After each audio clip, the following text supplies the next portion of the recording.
All right, welcome to this episode of Trojan Poetry. It is going to be a packed episode. We have two poems by Osip Mandelstam. Mike has not read them. They are translated by Christian Wiman, and pretty soon in the next few weeks we're going to do some poems by Christian Wiman too, so look forward to those. All right, so before we look at the poems so that Mike has a little bit of context, because it'll help kind of maybe explain what's going on.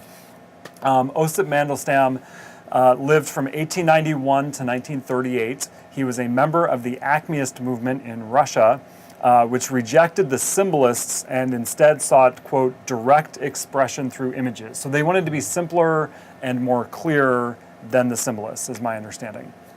In 1933, he wrote and recited in various places a poem titled Stalin Epigram, which was critical of Stalin, and 6 months after he was doing that, he got arrested, and they sentenced him to 5 years in quote-unquote correction camps.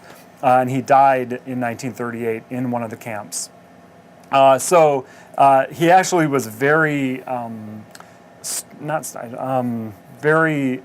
much believed in the power of poetry, and that's signified in one of his quotes. He says, "Only in Russia is poetry respected. It gets people killed. Is there anywhere else where poetry is so common a motive for murder?" So, he literally was murdered for writing a poem that was critical of Stalin. Eventually, by 1987, the Russian government exonerated him of all charges. And a kind of a cool fact, in 1977, a minor planet, 3461 Mandelstam, discovered by Soviet astronomer Nikolai Stepanovich Cherniky, was named after him. So he actually has a planet named after him. How cool is that? Yeah. So Christian Wiman talks a lot in his book. Christian Wiman put out a book of translations of Mandelstam's poetry, and about the art of translating, and he kind of calls them versions of the poems, and he tried to get close, but he wanted to pay attention to the music of the poems, and you can read that in the links. We're going to have a link to one of his interviews where he talks about that.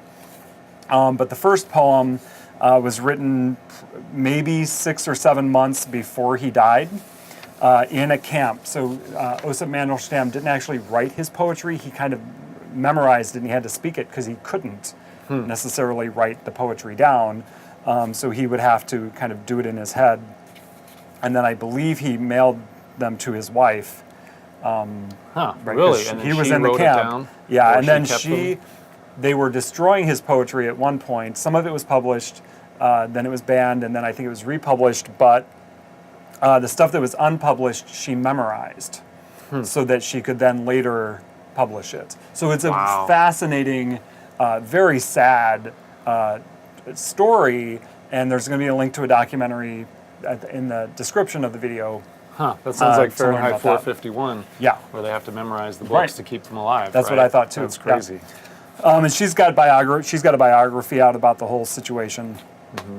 Okay, so the first poem is called Mounds of Human Heads, which kind of gives you some sense of maybe... I'm not sure, John. Well, what's the tone here? All right, so this is from 1937 when he was in the camp. Mounds of human heads and mine among them, unseen, unmarked, unmourned. But look, in lines is cherished as a lover scars, in screams of children who play at wars, I rise with my hands of wind, my tongue of sun.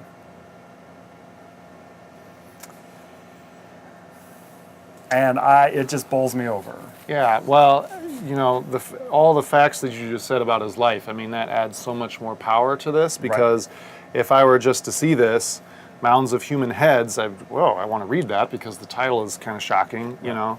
But knowing that he was in the death camp and that he had been put there because of his work, I mean, that last line is awesome. I rise with my hands of wind, my tongue of sun. So it's almost like he's beyond his human form. It's like he's dead and he's looking down. It says mounds of human heads and mine. Right. And he's floating off with his hands of wind, his tongue of sun, to do something more than he could as a person. Right, and I guess I kind of saw it as, but look, but there's the heads, and mine's among them. But look, in lines is cherished as lover scars. I think I get it as the lines of poetry. Yeah. Yes. Right. Yeah. So he's seeing some kind of life for himself in his work. What I don't quite get is the "in screams of children who play at wars." I mean, screaming is a very negative, painful word, and they're playing at war.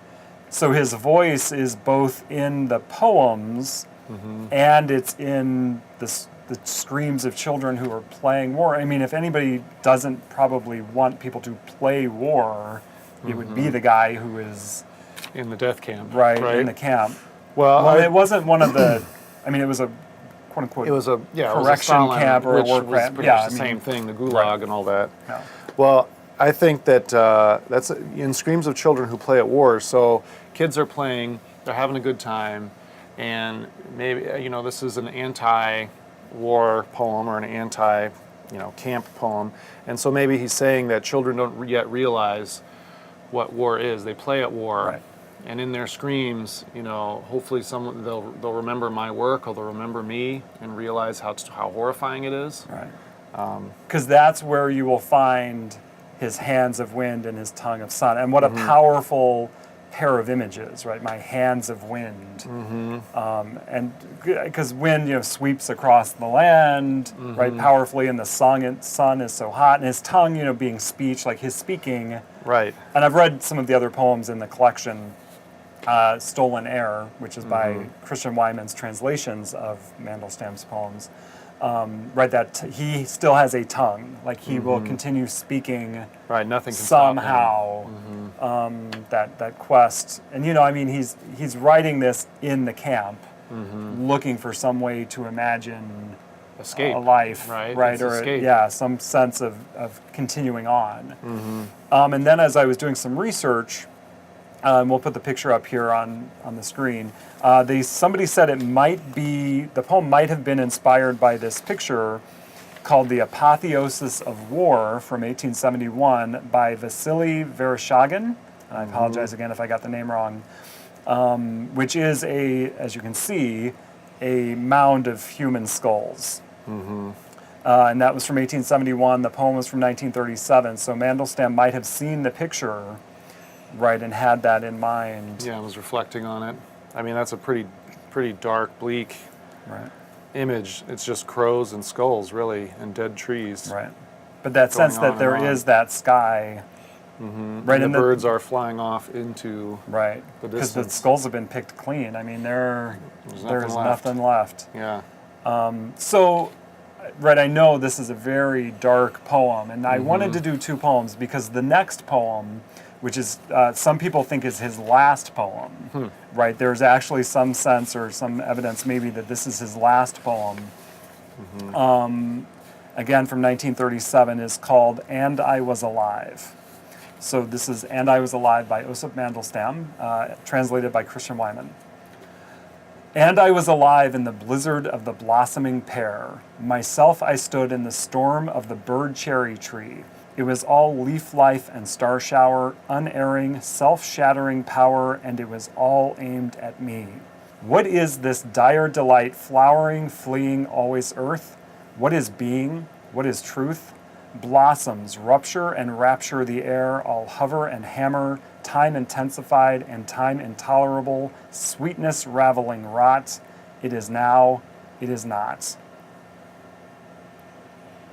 Well, this one is completely different. Well, I wouldn't say completely different, but just in what he's using here, there's a ton of alliteration throughout.